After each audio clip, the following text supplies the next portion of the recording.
अस्सलाम वालेकुम everyone, GK academy में खुश आमदीद। हम लोगों ने ग्रामर के हवाले से एक सेशन स्टार्ट किया हुआ है। मैं फर्स्ट लेक्चर में बता चुकी हूँ कि हम इस सेशन में इंग्लिश, इस्लामियत और पाक स्टडीज़ की थ्योरी पढ़ेंगे और इसके साथ ही एक पास्ट पेपर डेली किया करेंगे।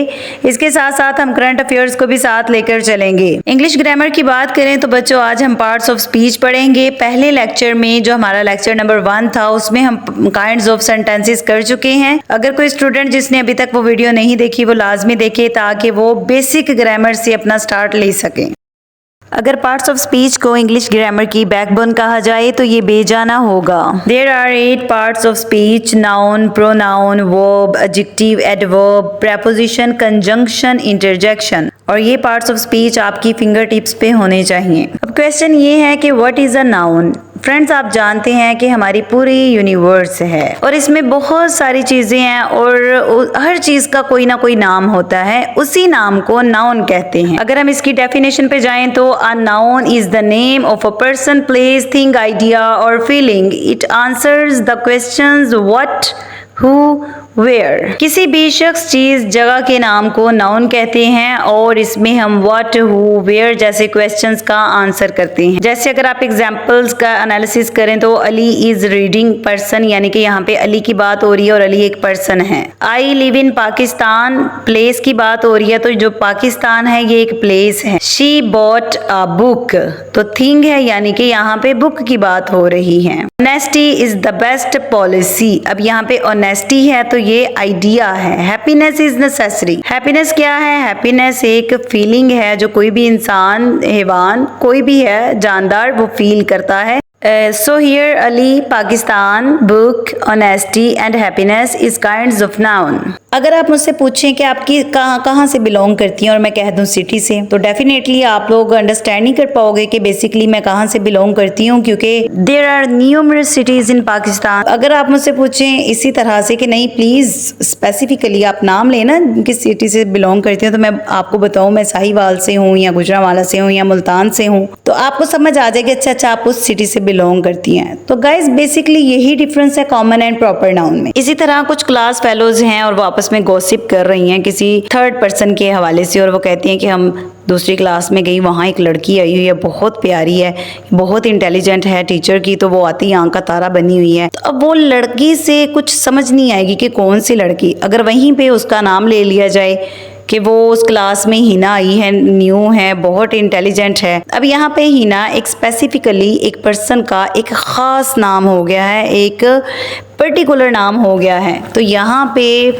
जो हिना है वो प्रॉपर नाउन है और जो लड़की कहा गया वो कॉमन नाउन था। इसी तरह जब मैंने सिटी बोला तो वो कॉमन नाउन था और जब मैंने साहिवाल, गुजरांवाला, मुल्तान, रावलपिंडी या इस्लामाबाद कुछ भी बोला तो वो प्रॉपर नाउन था। तो अगर हम प्रॉपर नाउन की डेफिनेशन को देखें तो names are specific person, place और थिंग। किसी खास शख्स, चीज या जगह के नाम को प्रॉपर नाउन कहते हैं और ये हमेशा कैपिटल लेटर से स्टार्ट होता है। इसकी एग्जांपल्स हैं अली, लाहौर, पाकिस्तान, कुरान, आपका नाम, मेरा नाम, हमारे सिटीज का नाम, ये सारे के सारे जो हैं वो प्रॉपर नाउन हैं। कॉमन नाउन की डेफिनेशन है नेम्स आर जनरल और कॉमन पर्सन, प्लेस और थिंग।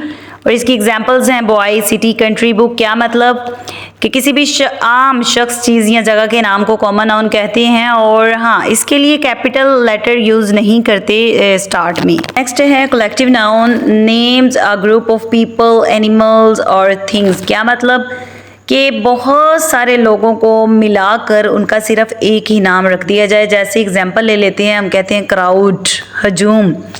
अब हजूम के अंदर आपको पता है औरतें भी हैं, मर्द भी हैं, बच्चे हैं, बूढ़े हैं, जवान हैं, लेकिन हमने उनको क्या कहा? क्राउड। तो यहाँ पे जो वर्ड क्राउड है ना, ये कलेक्टिव नाउन है। एक और एग्जांपल ले लेते हैं, क्लास। क्लासरूम होती है ना, क्लास के अंदर बहुत सारे स्टूडेंट्स होती हैं, टीचर होती है, फर्नीचर होता है, ओके, बुक्स होती हैं, बैग्स होते हैं। तो ये सारी की सारी चीज़ों को मिलाकर हमने इसका नाम रख दिया class. So here class is a collective noun. अगर इसकी एग्जांपल्स देखें तो टीम, फ्लॉक, क्लास, आर्मी। उसके बाद कुछ नाउन ऐसे होते हैं जो हमारी 5 सेंसेस से ऑब्जर्व नहीं कर सकते हम, और वो जस्ट फीलिंग्स होती हैं, उनको हम देख नहीं सकते, टच नहीं कर सकते, सूंघ नहीं सकते, सुन नहीं सकते, उनको सिर्फ फील किया जा सकता है, महसूस किया जा सकता है, उनको सिर्फ सोचा जा सकता है। और ऐसे तमाम नाउन्स जो इस तरह के होते हैं उनको कहते हैं एब्स्ट्रैक्ट नाउन। इसके एग्जांपल्स हैं love, honesty, bravery, sadness. Love को हम देख नहीं सकते, सिर्फ महसूस कर सकते हैं। ऑनेस्टी को हम सूंघ नहीं सकते, चख नहीं सकते, इसको सिर्फ महसूस किया जाता है। नेक्स्ट है मटीरियल नाउन, नेम्स सब्सटेंसेस और materials from which things are made, मतलब ऐसी चीज़ें जो मटेरियल्स से मिलकर बनी हों उनको मटेरियल नाउन कहा जाता है। इसकी एग्जांपल्स हैं gold, water, would, milk. And countable noun, जैसे इसके नाम से ही वाज़ह हो रहा है कि ऐसे तमाम नाउन जिनको काउंट किया जा सके, जो काउंट करने के काबिल हों, वो काउंटेबल नाउन होते हैं। Can be counted has singular and plural forms, इसकी सिंगुलर और प्लूरल फॉर्म्स भी होती हैं। एग्जाम्पल्स देख लें, apple, apples, car, cars, pen, pens. And number 7 uncountable noun, ऐसे तमाम नाउन्स जिनको काउंट ना किया जा सके वो अनकाउंटेबल नाउन्स होते हैं। For example sugar, milk, rice, information, और ये प्लूरल फॉर्म में नहीं होते बिल्कुल भी। गाइस एक छोटी सी एक्टिविटी करें कि जहाँ पे भी आप बैठे हुए हो तो आप देखो अपने इर्द गिर्द की कौन सी चीज़ें आपके इर्द गिर्द काउंटेबल हैं और कौन सी अनकाउंटेबल हैं, और कमेंट में लाजमी लिखें जो भी चीज़ें आपने ऑब्जर्व की। इंग्लिश का यहाँ पे आज का लेक्चर कंप्लीट हुआ। नेक्स्ट हम पढ़ते हैं इस्लामिक स्टडीज से रिलेटेड इंपॉर्टेंट क्वेश्चंस। इस्लामियात की हमने हिस्ट्री स्टार्ट की हुई है। आज हम पढ़ेंगे दौरे जाहलियत की खाना जंगियाँ। अय्यामे अरब से क्या मुराद है? जाहलियत दौर की जंगें। इस्लाम से कब्ल मशहूर लड़ाई को क्या कहा जाता है? हर्ब फुज्जार। आप सल्लल्लाहु अलैहि वसल्लम की उम्र मुबारक उस टाइम कितनी थी? 15 साल। ये मशहूर लड़ाई कहाँ पे हुई? उकास के मुकाम पर। दौरे जाहलियत में सबसे बड़ा मेला कहाँ पे लगता था? उकास के मुकाम पर। हर्ब फुज्जार में टोटल कितनी लड़ाइयाँ हुई थी? तो वो 4 लड़ाइयाँ थी। हर्ब फुज्जार की टोटल 4 लड़ाइयों में से 3 लड़ाइयों में कुरैश ने हिस्सा लिया था।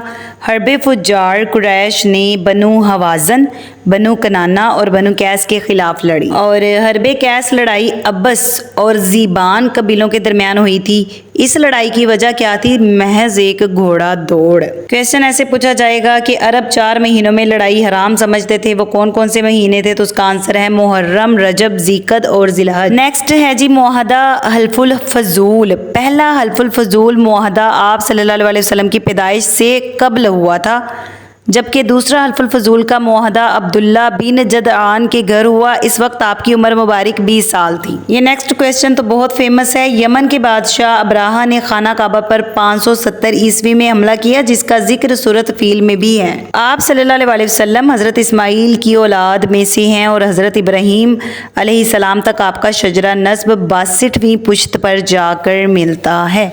ये बहुत इंपॉर्टेंट इन्फॉर्मेशन है अबाउट इस्लामियात, इसको अच्छे से याद कीजिएगा। नेक्स्ट हम पढ़ते हैं मुग़ल डायनेस्टी के बारे में इंपॉर्टेंट इन्फॉर्मेशन।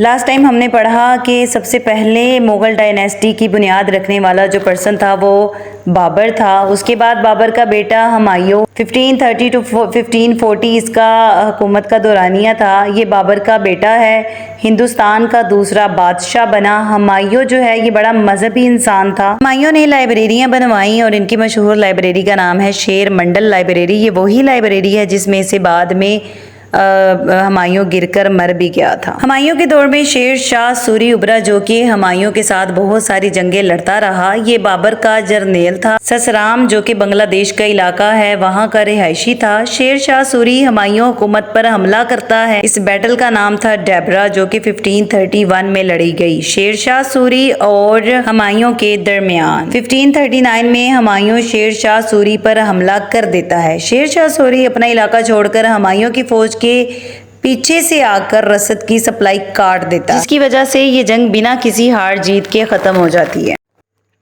उसके बाद बैटल ऑफ कनौज होती है मई 1540 में शेर शाह सूरी भरपूर ताकत से दिल्ली पर हमला कर देता है, जिसका नतीजा ये निकलता है कि हुमायूं दिल्ली छोड़कर भाग जाता है। हुमायूं की बेगम का नाम था हमीदा बानो। जलावतनी के दौरान सिंध के शहर दादू के कस्बे पाट की औरत हमीदा बानो से शादी कर लेता है और इसी के से फिर अकबर पैदा होता है 15 अक्टूबर 1542 में। Now it's time to learn synonyms and antonyms, the most important part of any computational exam. Synonym of devilish. Devilish का मतलब होता है शैतानी काम। आप पिक्चर पे भी गौर कर सकते हो। तो इसका सिंपली मीनिंग निकल रहा है सैटनी। सैटन का मतलब भी शैतान होता है। इसके सिनोनिम्स होंगे डिमोनियक, डीमन, इंग्लिश में कहते हैं शैतान को डायबोलिकल। लूसीफेरियन, क्रिश्चियनिटी में शैतान को लूसीफर कहते हैं। Sinister, nefarious. इसके एंटोनिम्स हैं angelic, Holi, godly, saintly. Next है सिनोनिम ऑफ रेडिएंट। रेडिएंट का मतलब होता है खुश, पुरमसरत। आप पिक्चर पे भी फोकस कर सकते हैं और इसका सिनोनिम होगा ग्लोइंग। मजीद इसके सिनोनिम्स हैं ल्यूमिनस, गे, ग्लीमिंग, ब्लिथ, मर्थफुल, ब्लिसफुल। इन तमाम का मतलब खुशी है, बहुत ज़्यादा मुसरत है। और इसके एंटोनिम्स होंगे स्टोइक। स्टोइक का मतलब होता है बहुत ज़्यादा उदास, अकेला अकेला रहने वाला। Dismal, gloom, मेलनकली, Solan. रूकी का मतलब होता है कोई नया बंदा जिसने अभी नया नया काम शुरू किया हो, तो इसका सिनोनिम होगा अ न्यू रिक्रूट। इसके मजीद सिनोनिम्स हैं एमेच्योर, एंट्रांट, नोवाइस, अप्रेंटिस। अप्रेंटिस का मतलब होता है शागिर्द, डेबलर। एंटोनिम, इसके एंटोनिम है expert, professional, S, veteran, adapt and pro. ये तमाम के तमाम सिनोनिम्स एंड एंटोनिम्स आपने अच्छे से याद कर लेने हैं क्योंकि ये बहुत इंपॉर्टेंट है कॉम्पिटिशनल एग्जाम्स के लिहाज से, specially PPSC and NTS. Insistent मतलब बगैर रुके बगैर थके काम करते रहना, मुसलसल, लगातार। तो इसका सिनोनिम होगा कंटिन्यूस। इसके मजीद सिनोनिम्स हैं सीजलेस, परपेचुअल, एंडलेस, अनडाइंग। और एंटोनिम्स है रिकरेंट मतलब वक्फे वक्फे से काम करना, कभी कर लिया कभी रहने दिया। Sporadic, erratic and cyclic. Fictitious का मतलब है अफसानवी, मतलब जो बिल्कुल रियलिटी से बियॉन्ड हो, जिसका रियलिटी से कोई ताल्लुक ना हो। तो फिर इसका सिनोनिम है फॉल्स। इसके मजीद सिनोनिम्स है chimerical, fictional, fantasy, phantom and antonyms हैं genuine, factual, realistic, substantial, palpable and tangible. Bewilder का मतलब होता है बौखला जाना, हक्का बक्का हो जाना, परेशान हो जाना, यकदम कोई प्रॉब्लम क्रिएट होना।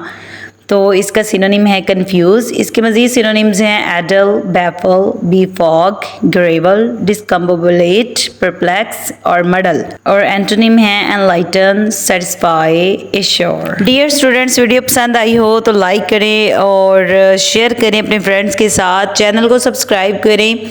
अल्लाह ताला मेरा और आपका हामी और नासिर हो। पाकिस्तान जिंदाबाद। Thank you.